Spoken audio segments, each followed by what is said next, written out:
বগুড়া সরকারি আজিলক কলেজের মূল ফটকের সামনে রেল লাইনের পাশেই গড়ে উঠেছে স্থায়ী ও অস্থায়ী অসংখ্য দোকান। কোথাও আবার পরিত্যক্ত রেল লাইনের ওপরেই বানানো হয়েছে দোকান ঘর। এই রেলপথ দিয়ে সান্তাহার বোনারপাড়া রুটে প্রতিদিন অন্তত 18টি ট্রেন চলাচল করে। অন্যদিকে কলেজে যাতায়াতের জন্য প্রতিদিন শিক্ষার্থীরা ঝুঁকি নিয়ে রেল লাইন পার হয়, অথচ এই ক্রসিংয়ে নেই কোনো স্থায়ী রেলগেট কিংবা পর্যাপ্ত নিরাপত্তা ব্যবস্থা। এই অবস্থার সুযোগ নিয়ে স্থানীয় প্রভাবশালীদের মদদে আজিলক কলেজ ক্যাম্পাস এলাকায় রেল লাইনের দুপাশে গড়ে উঠেছে অন্তত 15টি স্থায়ী ও অস্থায়ী খাবারের দোকান। নতুন করে আরও স্থায়ী দোকান নির্মাণের কাজ চলমান রয়েছে।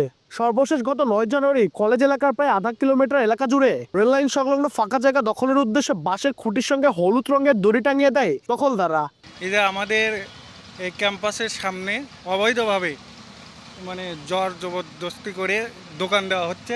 প্রশাসনের কাছে আমাদের দাবি থাকবে যেন এগুলো দ্রুত উচ্ছেদ করে। রেল লাইনের সাথে অবৈধ দোকানপাট থাকার কারণে হয়তো বড় ধরনের কোনো দুর্ঘটনা ঘটতে পারে, এটাই হলো বড় সমস্যা। যেটা করতেছে মূলত এটা আমার মনে হচ্ছে দখল করা হচ্ছে, রেলওয়ে সরকারি সম্পত্তি। তো অবৈধভাবে স্থাপনাগুলো গড়ে ওঠার কারণে, বিভিন্ন দোকানপাট গড়ে ওঠার কারণে এখানে কিন্তু প্রাণনাশীর ঘটনা কিন্তু বিগত দিনে বেশ কিছু ঘটেছিল। আমাদের ক্যাম্পাসের পরিবেশটাও নষ্ট হচ্ছে, আর যখন তখন এখানে একটা দুর্ঘটনার মতো পরিস্থিতি তৈরি হতে পারে, কারণ এখানে শিক্ষার্থীরা যাতায়াত করে।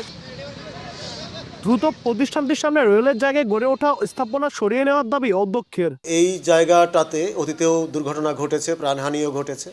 তো ইদানিং দোকানপাট বেশি উঠছে, এতে করে আমাদের এই বিপুল সংখ্যক শিক্ষার্থীর যাতায়াতে বেশ নিরাপত্তার ঝুঁকি তৈরি হচ্ছে। তো আমরা চাইব যে রেলওয়ে কিংবা উপযুক্ত কর্তৃপক্ষ যেন এই জায়গাটা পরিষ্কার রাখার চেষ্টা করে, যেন ছাত্রছাত্রীদের ঝুঁকি কমে। এ নিয়ে রেলের ভূমি শাখা কর্মকর্তার সঙ্গে একাধিকবার যোগাযোগের চেষ্টা করা হলেও তিনি সাড়া দেননি। আর প্রকৌশল শাখা কর্মকর্তা বলছেন স্থাপনাগুলো গড়ে উঠেছে পুরোপুরি অবৈধভাবে। যারা কাগজে পাইছে ওই জায়গাটা লিজ নিয়েছে, তারা ওখানে কাজটা করছে এবং কাজটা রেল লাইন থেকে এত সন্নিকটে করছে যেটা আমরা ইতিমধ্যে বাধা দিয়েছি এবং আমার সাবস্টেশন ইঞ্জিনিয়ার জায়গাটা ভেঙেও দিয়েছে।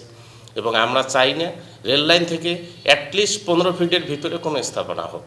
তা আমরা যাতে এটা 15 ফিটের ভিতরে না হয় সে চেষ্টা করব। আর রেল গেটের আশপাশ তো হওয়াটা মোটেও যুক্তিসঙ্গ না। অরক্ষিত রেলগেটে গত বছরের 6 জুলাই ট্রেনের ধাক্কায় প্রাণ হারান সরকারি আজিলক কলেজের হিসাব বিজ্ঞান বিভাগের স্নাতক 3য় বর্ষের শিক্ষার্থী রাকিব হোসেন মুস্তাকিম। আর 1890 সালের রেলওয়ে আইনে রেল লাইনের অধীন ও পার্শ্ববর্তী এলাকা নিরাপত্তা ও নিয়ন্ত্রণের আওতায় রাখা হয়েছে। ওই আইন অনুযায়ী রেল লাইনের দুপাশে 20 ফুটের মধ্যে যে কোনো ধরনের স্থাপনা সম্পূর্ণ অবৈধ। আব্দুল আউয়াল, সময় সংবাদ, বগুড়া।